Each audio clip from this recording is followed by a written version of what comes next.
Hello and welcome back to Suspended Fanimation. I'm your host, Dennis Patholkis, and it's time for The Boys, Season 2, Episode 5. We gotta go now. Louie, we gotta go now. Welcome, everybody, on this fucking horrible day that we have.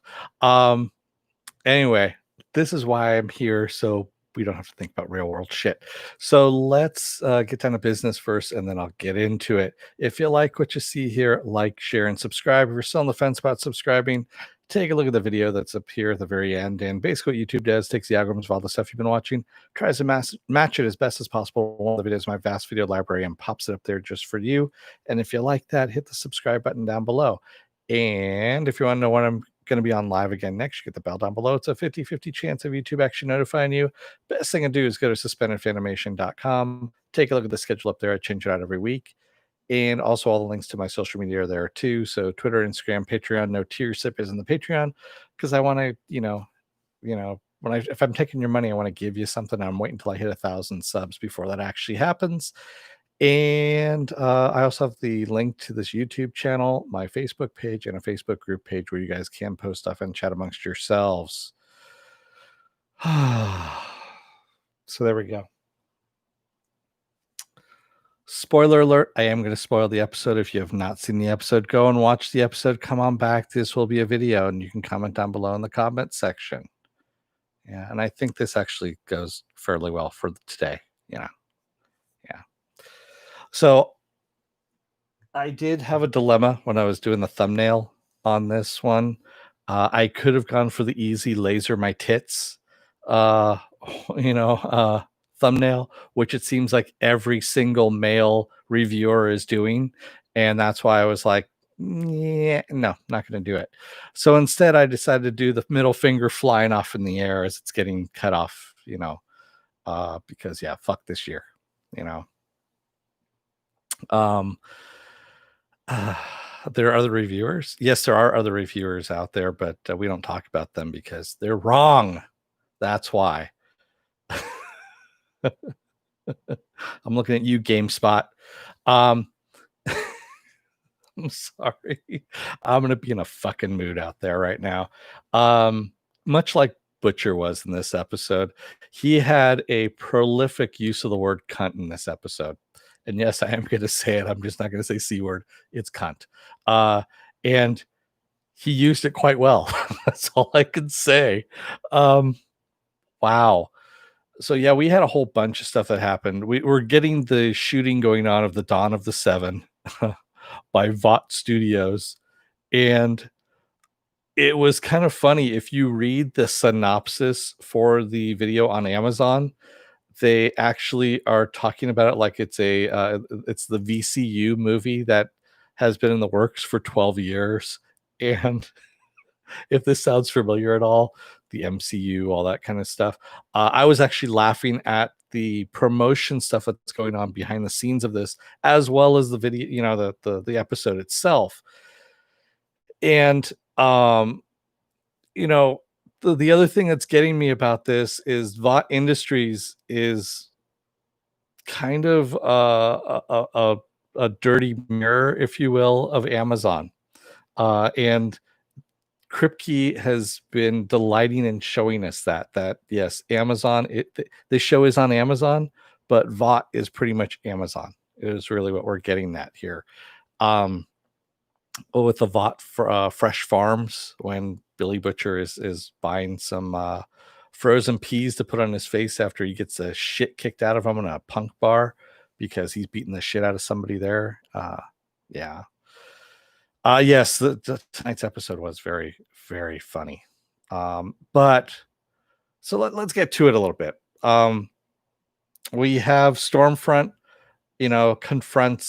she does finally confront Starlight about Compound V going out, and she knows that Starlight is the one that did it and basically tells her as much. And she's playing the same game that Homelander is playing with Queen Maeve. So Stormfront has actually brought in Starlight's mother, which isn't going to work as well as it is with Queen Maeve because Starlight fucking hates her mother right now. But she is essentially using that mother as a threat, although Starlight hasn't caught on to that as of yet. Um, and yes, I was happy to see Terror come back as well. We needed a bit more Terror to come in, and his fuck pig, of course, too. We got a little bit more too about why Huey, pretty much why Butcher latched onto Huey, because it wasn't the other way around. Pretty much Butcher brought Huey into the fold. And we find this out from Aunt Judy, who is Billy's aunt. And it turns out that Billy had a brother named Lenny. And Lenny was the only one that could calm Billy down, because Billy would fucking kill somebody if he was not reined in by Lenny. And that's what Huey's job is, essentially, is he is the one that reins in, Billy at this point. So we get a little bit of that. We're also, like I said before in the last episode, we're getting Billy and Huey kind of bonding together over what happened to them in the last episode, with Starlight saying, you know what, we can't be together anymore. And also with Becca not wanting anything to do with Billy at this point. So, yeah. And I love Aunt Judy selling drugs from the basement to old people at an affordable price, because, she can. And I'm waiting. Yes, I agree with you, Viking Bitch. I don't know when that Compound V is going to come out from Aunt Judy, but it might. And we also have A Train is fighting really fucking hard not to leave the 7.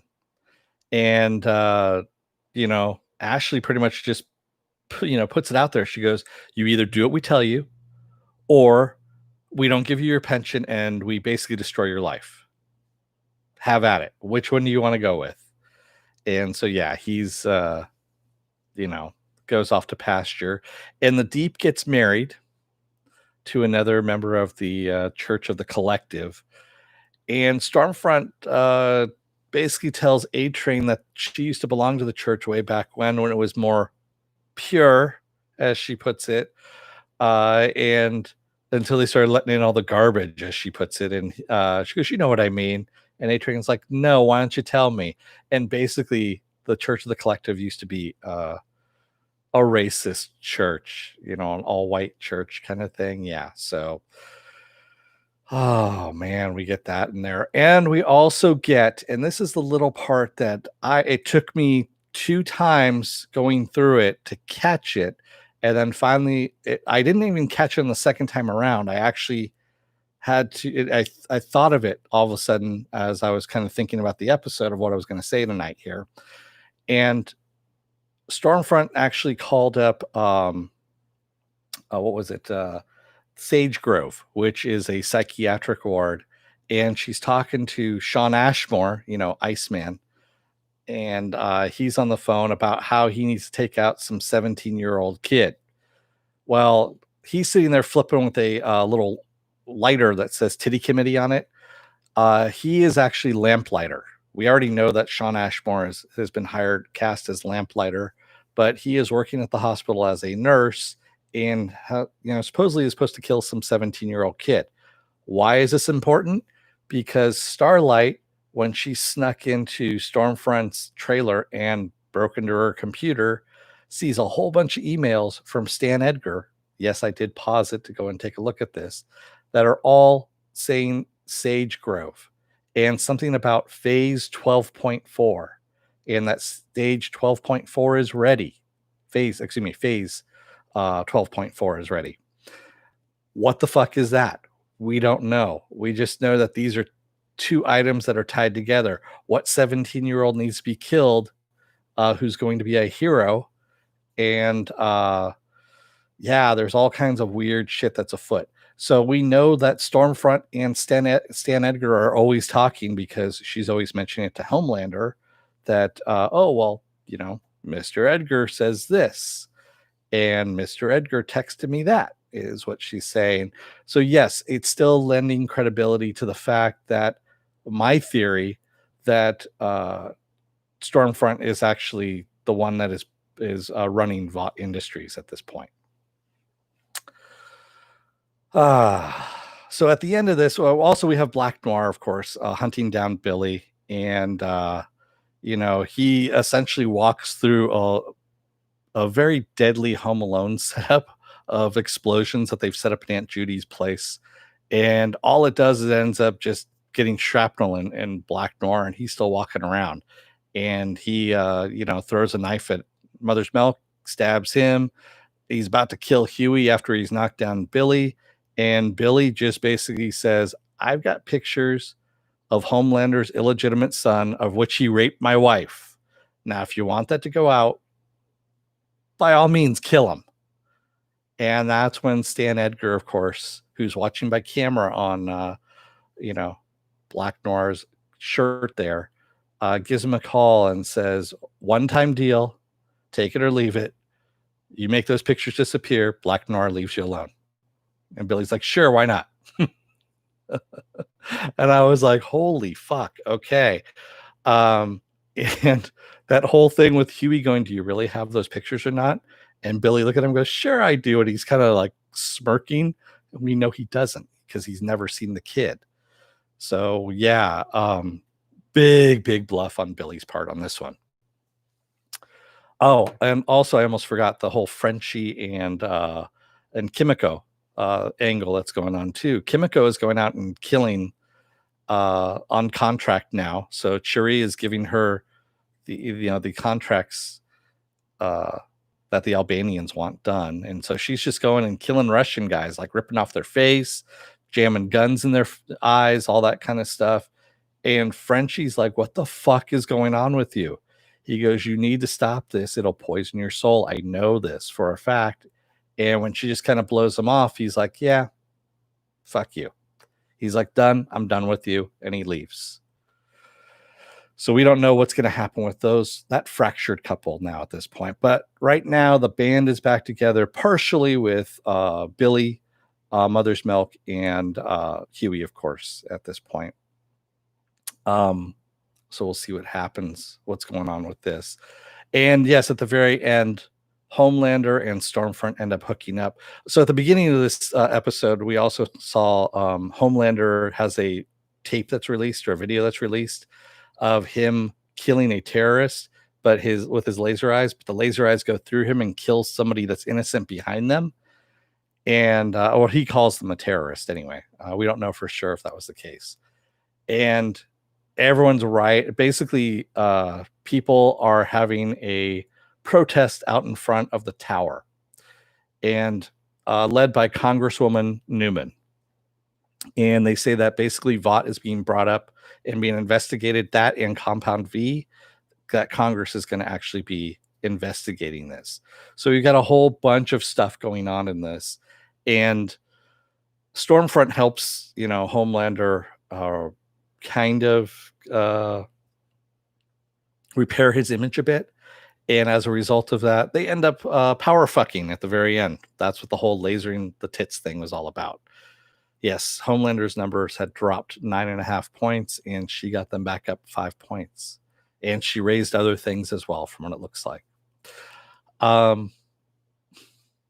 Yeah. So damn good episode. And yes, we got some Terror in there as well. Like I said, Terror, Billy's dog, who in the comics, nothing is more horrifying than a superpowered dog on Compound V that when you tell them to fuck it, that's what they do. That's all I can say about that one. So there's some other stuff too that I know about. Like I know who Black Noir is in the comics, but I'm fairly sure they've changed it for the show. Yes. Yes, Terror does fuck on command. That's true. Oh man. So I don't know what's going on with Stormfront, what this whole phase 12.4 is, what this is gonna be, what's going on at Sage Grove, how Lamplighter and why Lamplighter is involved in all of this. So Lamplighter is one of the old soups as well, and still looks young. So obviously he and Stormfront know each other in all of this. She's much stronger than what she's been letting on, because if she can take Homelander's lasers, concentrated lasers to the chest, like she did, and also fling him around like a little rag doll because that's what he was kind of surprised about. She's holding back on her powers. So, and she also mentioned something about Starlight working into her plans when she was talking to Homelander after Starlight had left, and how she'll fit in nicely into whatever plan that she's doing, which I guess is phase 12.4. So yeah, there's all kinds of machinations going on. And also, where does the Church of the Collective fit into all of this? What are they trying to do with getting the Deep back in? And then also Queen Maeve. We've got Queen Maeve is trying to protect Elena, which I think is a lost cause, quite honestly. But Queen Maeve goes to the Deep of all things to kind of get his support, saying, hey, you know what? I will vouch for you if you do something for me. I think she's back at the wrong horse, quite honestly. Yeah. She took Homelander's lasers and Flagstaff. Yeah, that's a bad one, Marks. Yeah. Ah, yeah, exactly. What is the Deep going to do? I have no idea. You know, other than hand out books to the homeless, they're actually looking for food, not a book. So there we go. Looking forward to next week, and we've only got 3 episodes left. 3, count them, 3 episodes left. And for those of you that are still bitching about the weekly drops and all that stuff, shut the fuck up and stop leaving 1-star reviews on their site. I mean, come on. They're giving you a quality show. Yes, you're in quarantine. There's other stuff you can watch. I mean, there are literally 100 years worth of movies, TV, all that kind of shit that you can watch. And I'm loving that it's weekly as well. It gives me a chance to digest it, and then I can talk about it, and I can think about it, and then I find that little stuff like what we've got buried in there about Lamplighter and Sage Grove and all that kind of stuff. Yes, I did catch the show that Mother's Milk was watching was Outlander. It took me the second time through to realize what it was. Yeah. What are you watching there? It's a show called Eat My Dick.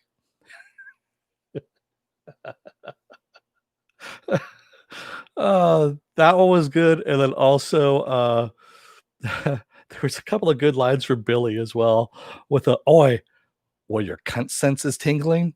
That one actually made me laugh a lot. And then the other one was when Black Noir's got him holding him by the throat, and he's talking to Stan Edgar on the phone about, not releasing the pictures. And Edgar says, hand me back to Black Noir. Oi, the missus wants to have a word.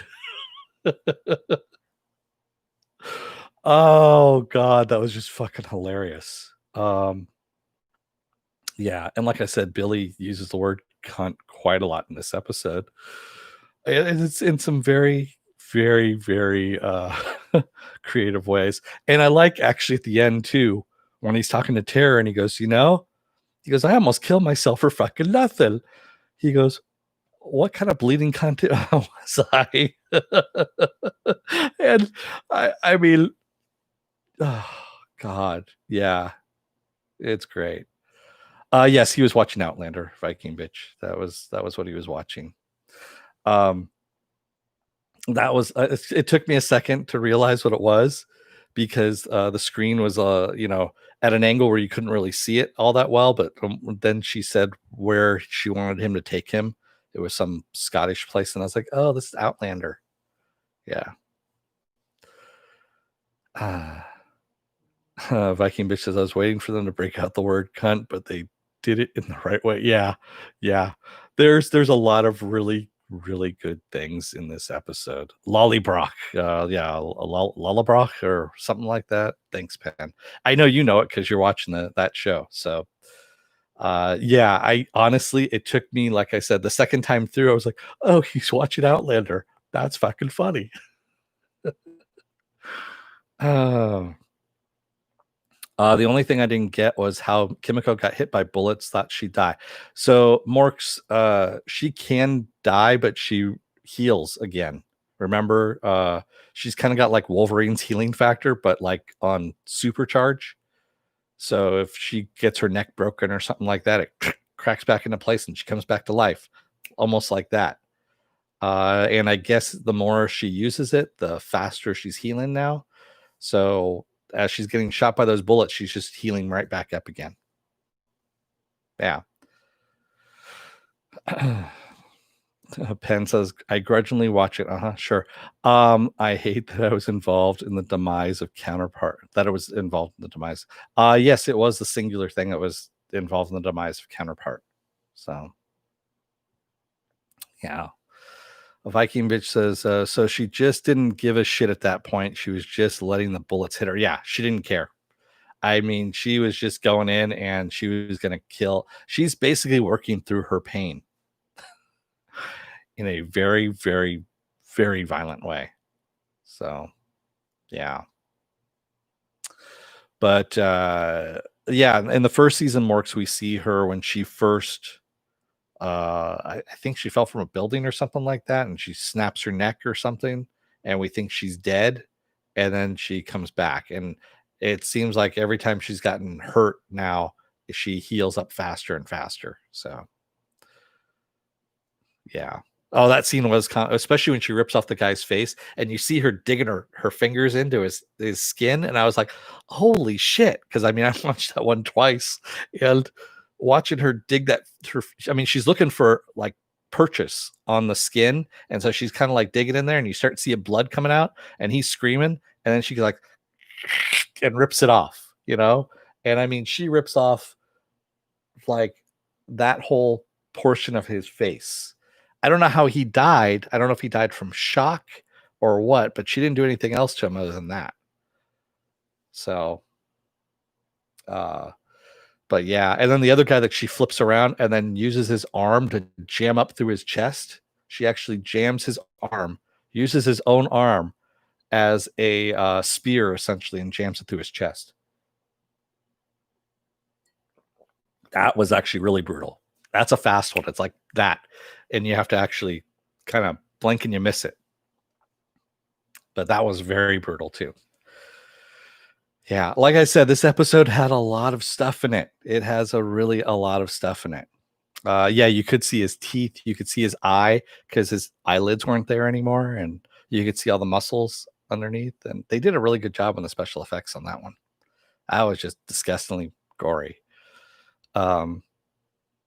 And Black Noir just walking through those explosions too, and having shrapnel stuck all in him, and even on the top of his helmet, he had some shrapnel sticking out of the top of his helmet, which I thought was kind of funny. Nothing on the eyes, nothing on the face, but everywhere else he had shrapnel. Yeah. So there we go. I'm looking forward to next week's episode. It's going to be a lot of fun. We're going to get to see what happens. Hopefully Frenchie and Kimiko work through their shit and join the gang. Because like I said, we've only got 3 episodes left, and it's looking more and more like they're going to get Compound V. I think Mallory's going to hook him up with some Compound V is what's going to happen. I have a feeling they're going to have to. Otherwise, the playing field right now isn't level. You're going to have to do that. So Mark says they have to hurry up if only 3 episodes left. Well, we have a huge cliffhanger or turbo speed last episode. I wouldn't like it either. I don't think they're going to do. So there's actually 4 episodes, I should say. So there's 3 episodes to the season, and then there is the episode that they made into a movie that's all about Billy's time when Homelander dropped him off in Fort Wayne, Indiana, and what he did. I know there was a little 5-minute movie that was actually released on Twitter about that, but from what I understand, they filmed an entire episode about that. It was supposed to be within the regular episodes, and they were like, nope, we're going to make this its own movie, and it's supposed to come out after the season is done. So, yeah. There's too much on the plot at the moment, is what you're saying, Marks. I think they're doing a good job. I mean, they're slowly building towards it, and you can see Stormfront. she's kind of just waiting, like muhahaha, muhahaha, as she's waiting for all this stuff to come to fruition. So there's good stuff coming up. Yes, I can feel it. And I'm kind of liking how they, what they did with Aya Cash as Stormfront. I know in the comics tradition, Stormfront is actually a guy, but I liked how, what they're doing with Aya Cash, as a female Stormfront. That's working just as well. Yeah. And her whole facial expressions too, like when she was talking to A-Train and he's going off with Ashley and she's got the fake smile. Now when he leaves, she looks at him like she's disgusted with him. So, yeah. Viking Bitch says Stormfront's casual little racist rant to A-Train was pretty diabolical. Then when he confronted her, she's like, "What?" Yeah, I know. She's like, "I don't know what you mean," and she's like sipping on her drink and having the coy. She has. So my theory is when she disappeared as Liberty, which was the late 80s, late 70s, 79, she went into business a la Gordon Gekko in the 80s and did the whole corporate thing. And like when she tells Homelander about the memes that she's making, that she's got a guy that does this, she's got an entire team. She's got Vought. She's got an entire team at Vought to do this for her. And so my theory is that in the 80s, she built up Vought as a corporation. Even though they had money coming in, she built them up even more and has been, how shall we say this, learning all the machinations, manipulations that corporations that we see now, are doing. And she is the one that is basically guiding Vought. Yeah. And she's true fucking evil is what she is. She is corporations incarnate. Yeah. So what else I have going on this week? Tomorrow is Saturday Morning Blast Off, where I take the genre news of the week and any other genre stuff you guys want to talk about when we talk about it. There's a lot of stuff this week, by the way. There's a lot of shit that just came out today, as a matter of fact. So yes, there's a lot of stuff going on Saturday Morning Blast Off. Sunday is going to be a double header. We're going to have Raised by Wolves, and then we're going to have Lovecraft Country, the ever excellent Lovecraft Country. Monday, I'm going to be off. Tuesday is It Worth My Time? And I'm going to be doing McGee's sequel to The Babysitter called The Babysitter Killer Queen. That's what I'm going to be doing. That's on Netflix, by the way, for those of you who want to, watch along, however you want to do it. Wednesday, I'm off. And then Thursday is Raised by Wolves. I'm pretty sure they're going to drop 2 more episodes again for whatever reason. And then Friday, we come back to The Boys. Exactly. And like Penn says, if you want to know what the schedule looks like, go over to suspendedfanimation.com. Take a look at the schedule that's up there. I change it out every week. And also, if you want to know when I'm going to be on live again next, hit the bell down below. It's a 50-50 chance of YouTube notifying you. That's why you should go to suspendedfanimation.com. And while you're down there, take a look at the like, share, and subscribe button. If you can hit each of those, that'd be great. If you're still on the fence about subscribing, take a look at the video that pops up at the very end here. And if you like what you see there, hit that subscribe button. Yeah. So that's all I got for you. Thank you to everybody who joined me tonight in the chat. And thank you if you made it this far in the video. Because my senses were tingling, and I knew that was going to happen. But you're all going to be here. So I'm sorry. It was fucking funny. It really was. That is one of those things that I would actually use in, how should I say this? In close company that I know. I could use that. But yes, I wouldn't be able to use it all the time. But anyway, I'm going to let you guys go for the evening. Thank you, everybody. I will see you tomorrow for Saturday Morning Blast Off. Until then, don't let the door hit your ass on the way out. Otherwise, Terror might use you as his girlfriend. You really don't want that to happen.